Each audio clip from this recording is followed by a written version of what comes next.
Hello guys, इस video में हम 4 सेमेस्टर वाले हिस्ट्री के स्टूडेंट्स का इम्पोर्टेंट क्वेश्चन आंसर डिस्कस करेंगे बीए प्रोग्राम की। एंड जो फर्स्ट क्वेश्चन है वो मैंने आपको फर्स्ट वीडियो में कंप्लीट करा दिया है। इतिहासकार के द्वारा 18वीं शताब्दी के भारत के विभिन्न मतों की विवेचना की गई, यानी कि 18वीं शताब्दी पर इतिहासकारों का क्या राय है, क्या विचार थी, इसके बारे में बताना था। ठीक है, तो इसकी मैंने आंसर जो है अपलोड कर दिया आंसर वीडियो। उसका लिंक जो है मैं इसके नीचे डिस्क्रिप्शन में डाल दूंगी। एंड ये सेकंड इसमें क्वेश्चन हम कवर करेंगे।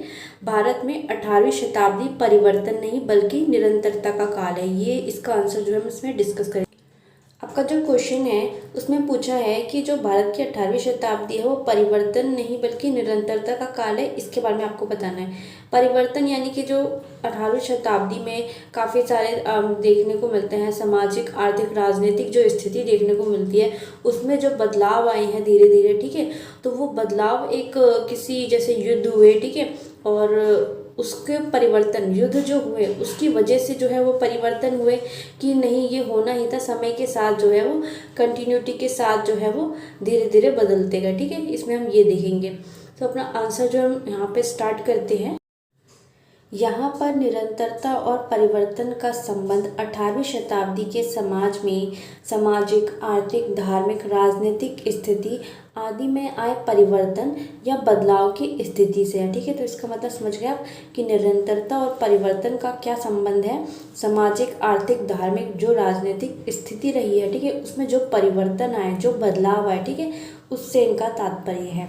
18वीं शताब्दी भारतीय इतिहास में एक बहुत ही महत्वपूर्ण अवधि के रूप में जानी जाती है, क्योंकि इस समय विभिन्न राज्यों से छोटी छोटी शक्तियों का उदय हो रहा था और ये अवधि मुगल साम्राज्य के पतन और अन्य राज्य शक्ति के उत्थान का काल है। ठीक है, तो 18वीं जो शताब्दी है वो क्यों इतनी इम्पोर्टेंट है, ठीक है, क्यों इतनी इम्पोर्टेंट है, क्योंकि ये जो टाइम पीरियड है, एक इस टाइम पीरियड में एक तरफ मुगल साम्राज्य जो है वो ख़त्म हो रहा था, वहीं दूसरी तरफ जो छोटे छोटे अन्य राज्य हैं उनका उत्थान हो रहा था। ठीक है, तो मुगल राज्य के पतन होने का कारण भी यही है कि ये छोटे छोटे जो राज्य हैं उन्होंने काफ़ी अपनी शक्ति को मजबूत कर लिया था, जिसके वजह से ये मुगलों का सामना कर पाए और मुगलों को इन्होंने बुरी तरह से पराजित कर दिया। इस वजह से भी मुगल जो साम्राज्य है वो धीरे धीरे पतन की तरफ चला गया। आगे देखते हैं। 18वीं शताब्दी के पूर्वार्ध में, यानी कि जो 18वीं शताब्दी है उसके स्टार्टिंग में इतिहास लेखन ने, जो इतिहास लिखते हैं उसको बोलते हैं इतिहास लेखन। ठीक है, इतिहासकारों को। तो इतिहास लेखन ने मुगल के पतन के साथ साथ निरंतरता पर भी व्याख्या की है, यानी कि जिन्होंने इतिहास लिखा है उन्होंने जो है मुगल के जो पतन के जो रीज़न रहे उसके साथ साथ निरंतरता पर भी उन्होंने अपने विचार जो है वो व्यक्त किए हैं। इस अवधि को राजनीतिक विघटन, आर्थिक गिरावट, युद्ध और प्रशासन में अव्यवस्था वाली अंधकार अवधि के रूप में देखा जाता है। ठीक है, तो इतिहासकारों को कहना है कि ये जो अवधि रही है इसमें राजनीतिक विघटन होते रहे, आर्थिक गिरावट आई, युद्ध हुए, प्रशासन जो है वो अव्यवस्थित था, ढंग से प्रशासन चला नहीं पाई। ये कब की बात हो रही है, ये 1707 के बाद जो औरंगजेब के जो उत्तराधिकारी रहे ये उनके टाइम की बात हो रही है। ठीक है, 1707 के बाद का जो मुगल साम्राज्य था। ठीक है, इसमें क्या हुआ कि जो प्रशासनिक व्यवस्था थी वो ढंग से नहीं चला पाए। ठीक है, वो ढंग की थी नहीं, इस वजह से जो है मुगल का जो पतन जो है माना जाता है। ठीक है, इसलिए इसको अंधकार युग भी कहा जाता है। किंतु कुछ जो इतिहासकार हैं, ठीक है, उनके बीच जो है इस बात को लेकर भी वाद विवाद जो है होते रहते हैं। कुछ इतिहासकारों का मानना है कि 18वीं शताब्दी का पूर्वार्ध पूर्व और सर्वव्यापी अंधकार की सदी नहीं थी। ठीक है, कुछ इतिहासकार कहते हैं कि ये एक अंधकारमय युग था, लेकिन कुछ इतिहासकारों का कहना है कि पूर्ण रूप से जो है हम इसे अंधकार की सदी नहीं कह सकते, क्योंकि जो कुछ क्षेत्र हैं मुगल साम्राज्य के, कुछ क्षेत्रों की राजनीतिक आर्थिक गिरावट जो है कहीं कहीं देखी गई है कुछ क्षेत्रों में, जबकि और कोई जो क्षेत्र है है मुगल साम्राज्य के ही अन्य जो क्षेत्र हैं उन क्षेत्रों में सांस्कृतिक और सामाजिक जो स्थिति है वो कहीं ना कहीं विकसित हुई है। ठीक है, इसलिए हम इसको ये नहीं कह सकते कि पूरी तरह से जो मुगल साम्राज्य है वो उनमें गिरावट आई, हर जगह से गिरावट आई। ठीक है, आर्थिक और राजनीतिक रूप में हम गिरावट देख सकते हैं। राजनीतिक यानी कि उनका प्रशासन जैसा था, ठीक है, प्रशासन ढंग से नहीं चल पाया। आर्थिक गिरावट यानी कि पैसों की कमी हो गई। ठीक है, क्योंकि वो वहाँ पे काफ़ी सारी उस समय प्रथाएं थी। ठीक है, टैक्स ज़्यादा वसूला करते थे। ठीक है, तो आर्थिक गिरावट तो थी, लेकिन अगर हम सांस्कृतिक की बात करें या उस टाइम के समाज की बात करें तो वो काफ़ी विकसित हो चुकी थी। ये कुछ इतिहासकारों का कहना है। मुगल साम्राज्य का पतन एक लंबी चलने वाली प्रक्रिया थी जिसमें बहुत से कारकों ने योगदान दिया। ठीक है, यानी कि मुगल साम्राज्य जो पतन हुआ उसका ऐसा नहीं है कि वो अचानक से हो गया, कोई बाहरी जो आक्रमण है उसकी वजह से अचानक से आक्रमण हुआ हो गया, नहीं। उन्होंने काफ़ी संघर्ष किया। ठीक है, काफ़ी सारे युद्ध हुए इसमें और धीरे धीरे जो है मुगल साम्राज्य ख़त्म हुआ। ठीक है, और इसके बहुत सारे जो रीज़न रहे हैं ख़त्म होने के।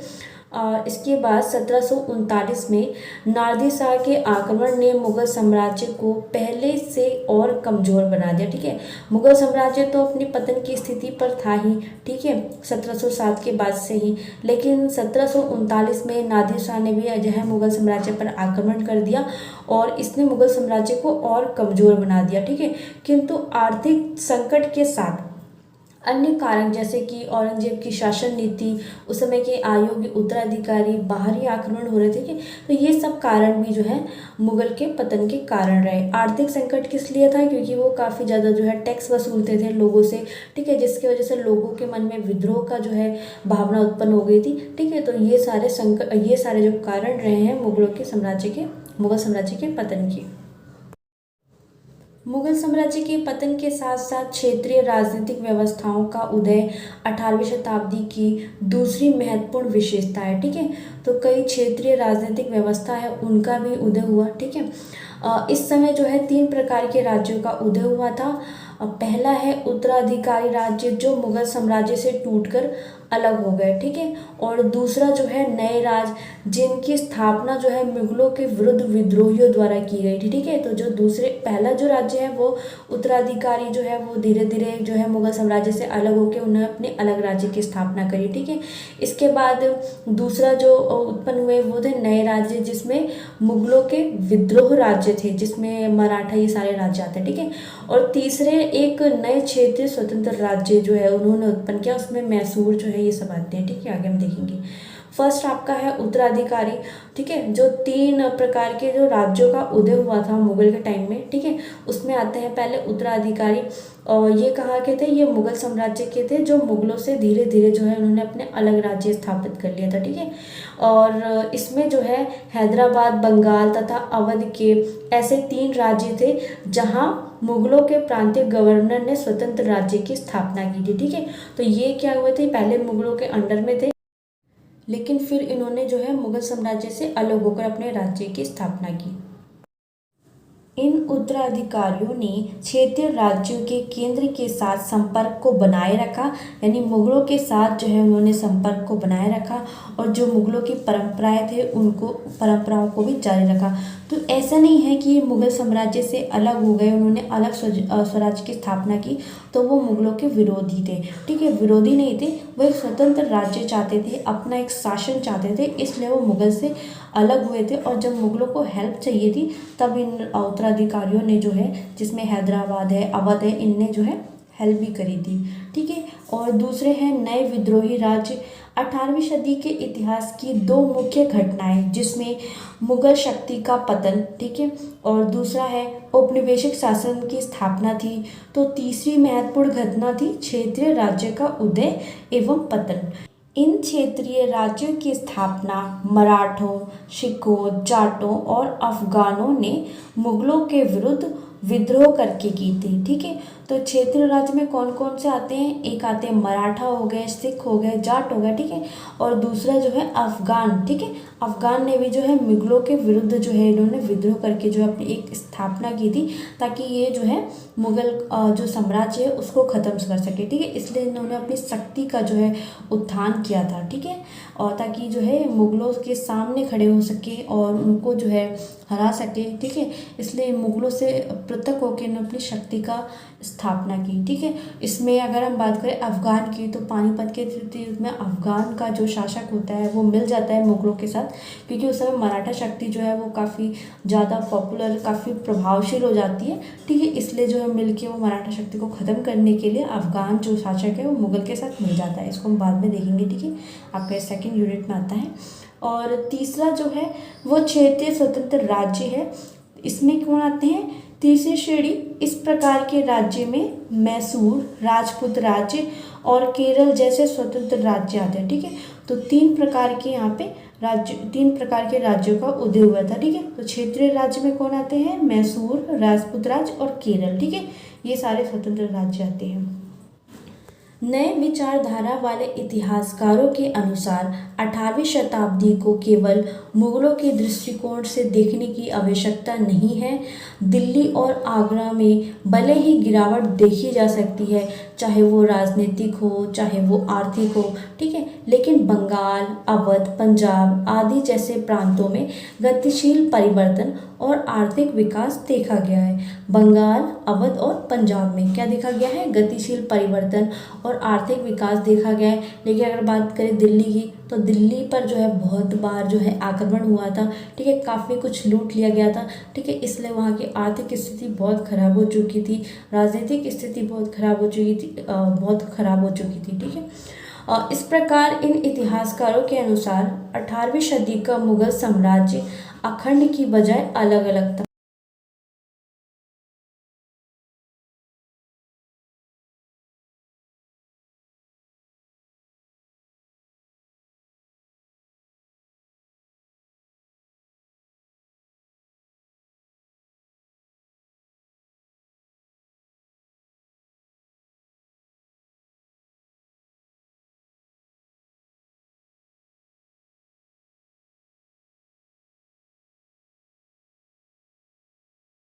यानी कि इन इतिहासकारों को कहना है कि जो 18वीं शताब्दी का मुगल साम्राज्य था वो अखंड की बजाय, यानी कि एक नहीं था। ठीक है, वो अलग अलग था, यानी विभिन्न विभिन्न भागों में बटा हुआ था। क्योंकि राज्य की बात करें तो उत्तराधिकारियों के विरुद्ध जो है अलग अलग संघर्ष चल रहा था। गद्दी के लिए जो है उत्तराधिकारी लड़ते रहते थे, इसलिए उन्होंने अलग अलग राज्य की स्थापना कर ली, मुगल से जो है स्वतंत्र हो गए।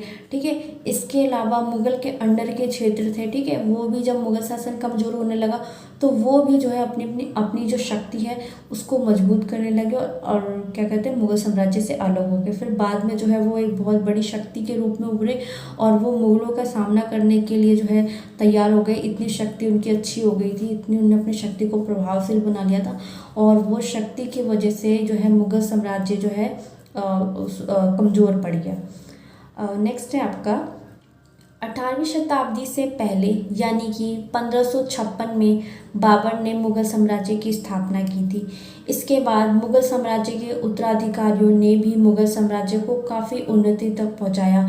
एक बड़े भूभाग पर उन्होंने अपना प्रभुत्व स्थापित कर लिया था। ठीक है, 1556 में जब बाबर ने मुगल साम्राज्य की स्थापना की थी तो काफ़ी योग्य शासक थे वो। ठीक है, उन्होंने काफ़ी जो है मुगल साम्राज्य का विस्तार किया।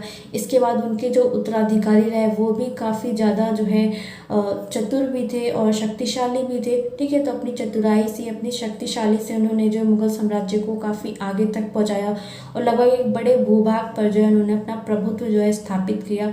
लेकिन 1707 के बाद जब औरंगजेब की मृत्यु हो जाती है तो ऐसा कहा जाता है कि औरंगजेब की मृत्यु के पहले जितने भी मुगल शासक रहे थे वो काफ़ी शक्तिशाली थे। ठीक है, उन्होंने अपनी शक्तिशाली और चतुराई से जो है मुगल साम्राज्य को आगे बढ़ाया। ठीक है, और उन्होंने अपने साम्राज्य का काफ़ी जो है विस्तार किया।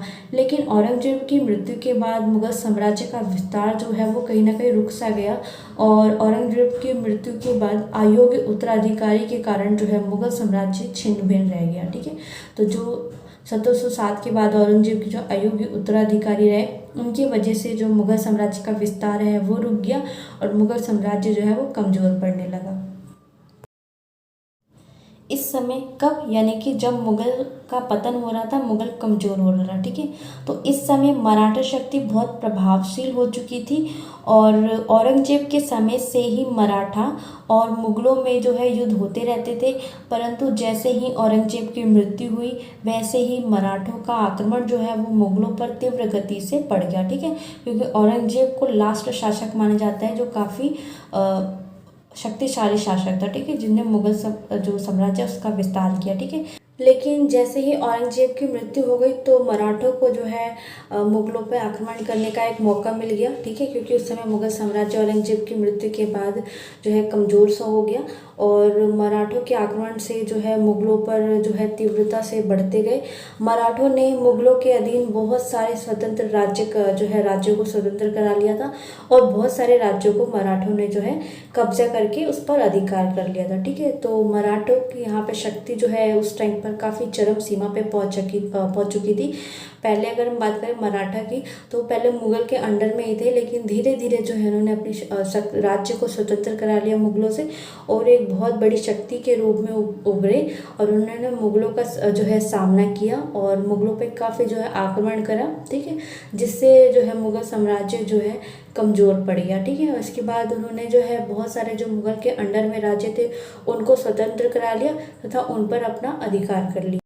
18वीं शताब्दी में जहाँ एक तरफ मुग़लों का पतन हो रहा था और मराठा राज्य और काफ़ी सारे राज्यों का उदय हो रहा था, तो दूसरी तरफ कुछ बाहर की कंपनियां भी थी जो भारत में जो है अपने व्यापार के लिए जो है आना चाहती थी। उसी में थी यूरोपीय कंपनियां और यूरोपीय कंपनियों ने जो है अनेक स्थानों पर जो है भारत में व्यापारिक केंद्र जो है स्थापित कर लिए थे, ठीक है। व्यापार के मकसद से जो है आई थी और व्यापारिक केंद्र जो है भारत में स्थापित किए और इन यूरोपीय कंपनियों ने 18वीं शताब्दी के मध्य तक यानी कि 1850 तक तो केवल जो है व्यापार पर ही अपना ध्यान केंद्रित रखा था, यानी कि वो भारत में केवल व्यापार करने के मकसद से आई थी और अधिकतम जो है लाभ कमाने का प्रयत्न किया था, ठीक है। तो 18वीं शताब्दी में 1850 की बात करें तो जो यूरोपीय कंपनियां थी वो भारत में व्यापार करने के माध्यम से आई थी, व्यापार करने के लिए आई थी और लाभ कमाने के लिए आई थी। किंतु इसके बाद वह भारत में राजनीति का सपना देखने लगे और परिणाम स्वरूप यूरोपीय जो है वो भारत में राजनीतिक हस्तक्षेप करने लगे, जो हमें प्लासी और बक्सर के युद्ध में देखने को मिलता है, ठीक है। तो अंग्रेज़ पहले जो है व्यापार करने के मकसद से आई थी, इसके बाद वो क्या है राजनीतिक में भी एंट्री करने लगी, ठीक है। भारत की जो राजनीति उसमें भी हस्तक्षेप करने लगी थी।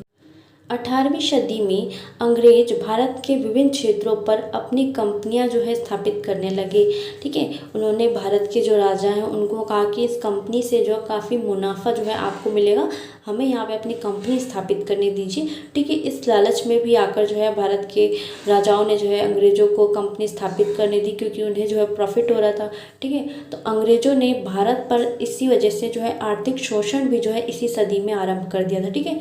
तो आर्थिक शोषण भी होने लग गया था इस सदी में और 18वीं सदी में भारत का विदेशी व्यापार और भी विकसित हुआ, ठीक है। हालांकि अंग्रेज़ों ने इसे अपने लाभ के लिए विकसित किया था और उसका समस्त लाभ भी केवल उन्हीं को मिलता रहा, ठीक है। तो भारत पहले क्या था कि भारत एक ऐसा देश था जिसमें वो अपने देश के अंदर ही काम होता, जो पूंजी है भारत की वो भारत में ही रहती थी, ना बाहर जाती थी ना बाहर से आती थी। लेकिन जब यूरोपीय कंपनी की एंट्री हुई तो उनमें क्या हुआ कि भारत की जो पूंजी है वो बाहर जाने लगी और विदेशियों की पूंजी जो है वो भारत आने लगी, ठीक है। तो इस प्रकार भारत में जो है एक पूंजी का आगमन हुआ कि कहीं से भारत में जो है पूंजी आने लगी, ठीक है। इस वजह से भी जो भारत के राजा थे उन्होंने जो है इन यूरोपीय जो कंपनी है इनका स्वागत किया।